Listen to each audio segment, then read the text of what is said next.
ये तो प्रेम की बात है उदो, प्रेम की बात है उदो, ये तो प्रेम की बात है उदो,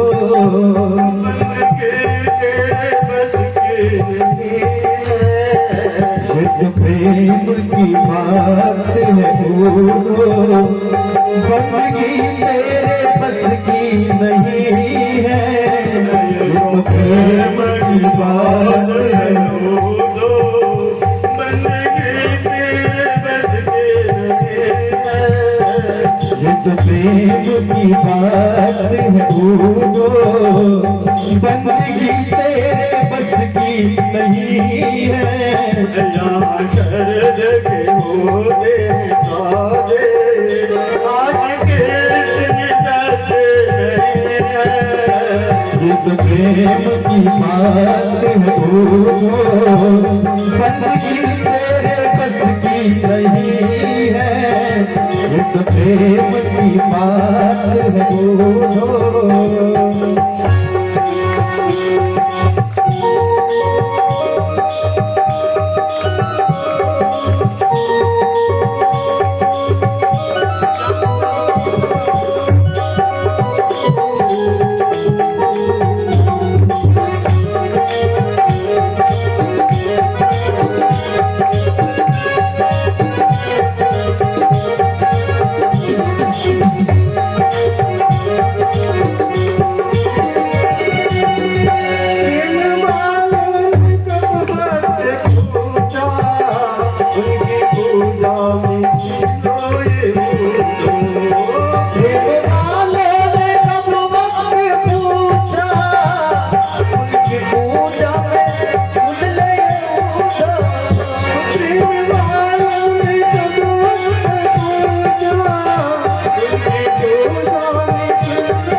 प्रेम वालों ने हर बात पूजा, उनकी पूजा भी सुन लो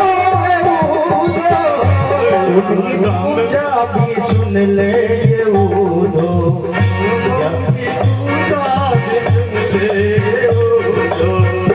यहाँ दम दम के होती पूजा, यहाँ दम दम के होती पूजा।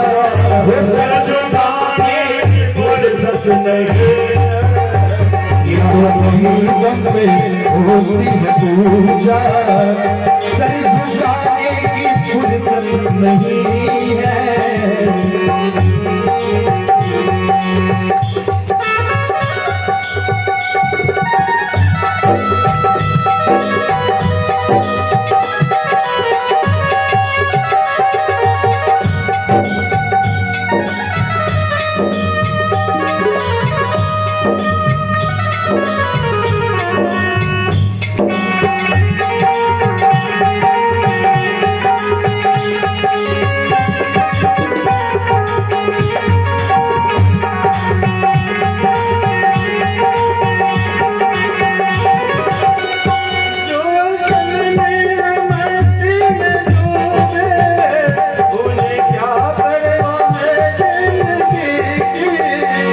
उन्हें क्या परवाह है जिंदगी की, उन्हें क्या परवाह है जिंदगी की।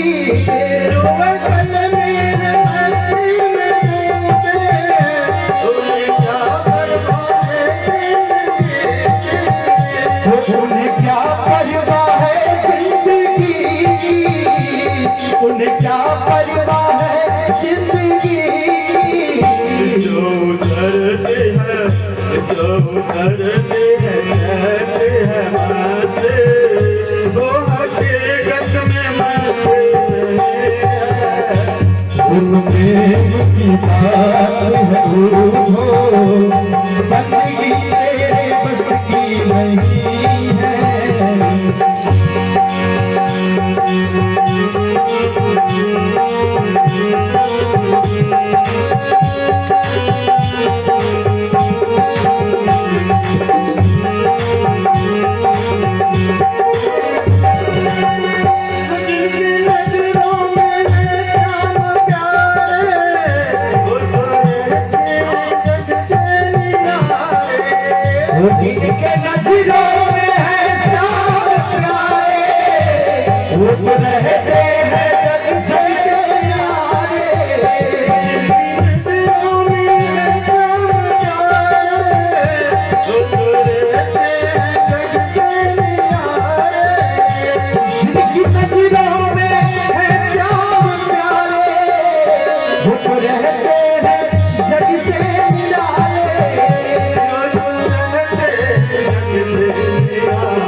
नजरों में मोहन आए, वो नजर फिर तरसती रही है।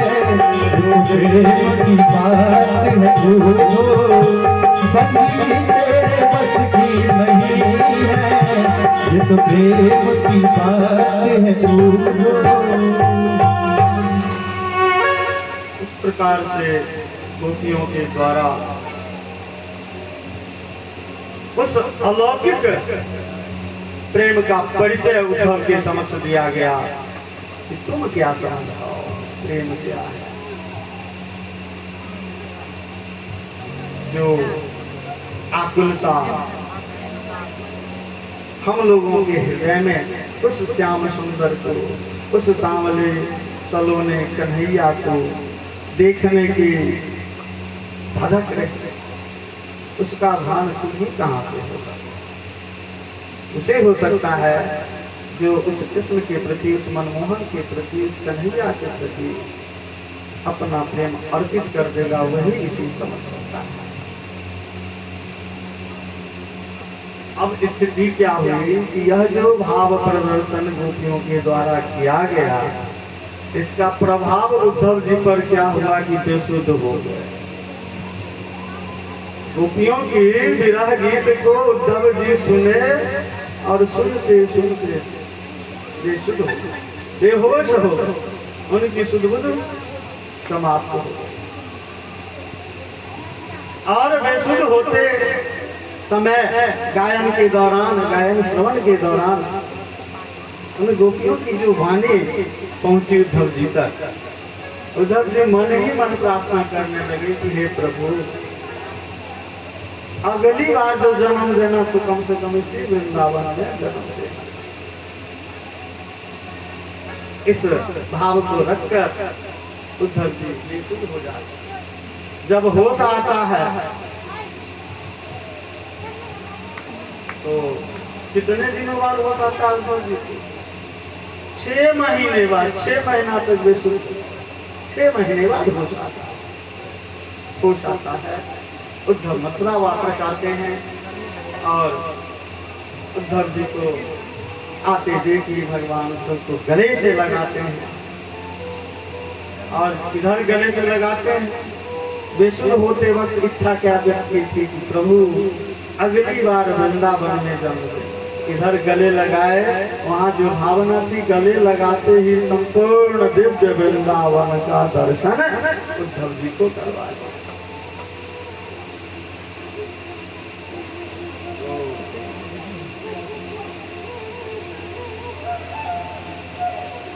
हम लोग इस प्रकार से कन्हैया के द्वारा किए जाने वाले मनमोहक लीलाओं को विगत दिवसों से सुनते आ रहे हैं। भगवान कृष्ण का अवतार लिया जाना सामान्यतः, यदि हम लोग ढेर सारी कथा श्रवण किए हैं, किसी व्यक्ति के द्वारा पूछा जाएगा तो जवाब यही देंगे कि धरती पर होने वाले अत्याचार का अंत करने के लिए ब्रह्मा जी को सभी देवताओं के समक्ष है कि आप लोग जाइए, मुझे सब पता है, हम सब का अंत करेंगे। यही जवाब है। ये जवाब गलत नहीं है, लेकिन इसके साथ साथ भगवान कृष्ण के अवतार लेने का जो उद्देश्य था वह था कि हम मनुष्यों को जीवन की सफलता के लिए किस प्रकार अपने जीवन को हम सफलतम रूप में पूरा कर सके, संदेश प्रदान कर। उन्होंने जितने कार्य किए हैं सभी कार्यों के द्वारा हम लोगों को संदेश प्रदान किया। उनका जो सबसे प्रमुख संदेश है, केवल एकमात्र संदेश को यदि हम लोग अपने जीवन में रख लेते हैं, बाकी सबको छोड़िए, केवल एक संदेश को हम लोग रख लेते हैं जीवन में, तो कोई भी व्यक्ति दुखी नहीं है। वह संदेश क्या है? वर्तमान समय में स्थिति क्या है? आप किसी से भी बात कीजिए, खेत में काम करने वाला मजदूर हो, चाहे बहुत बड़ा व्यवसायी हो, बहुत बड़ा पदाधिकारी हो, ऑफिसर हो, जिससे बात कीजिए बहुत तनाव है, बहुत टेंशन भेज दिए। जो पढ़ी लिखी नहीं है उनके द्वारा भी टेंशन को टेंशन बोल देंगे, अभी नहीं बात करो, बहुत टेंशन है हमारा माथा में।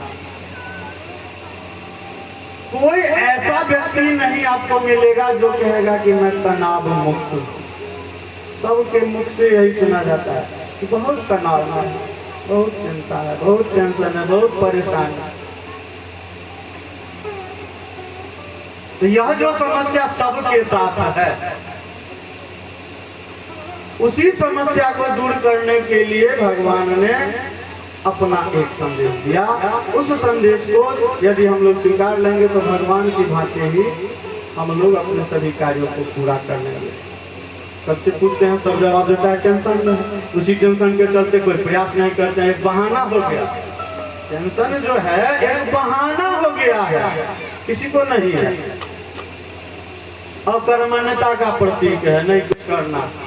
लोग एक गिलास पानी है ना, हाँ हमारा बड़ी टेंशन है, बहुत चार सर्जी दे देते हमने तो वो हो गया बहाना, कोई टेंशन नहीं है उसको।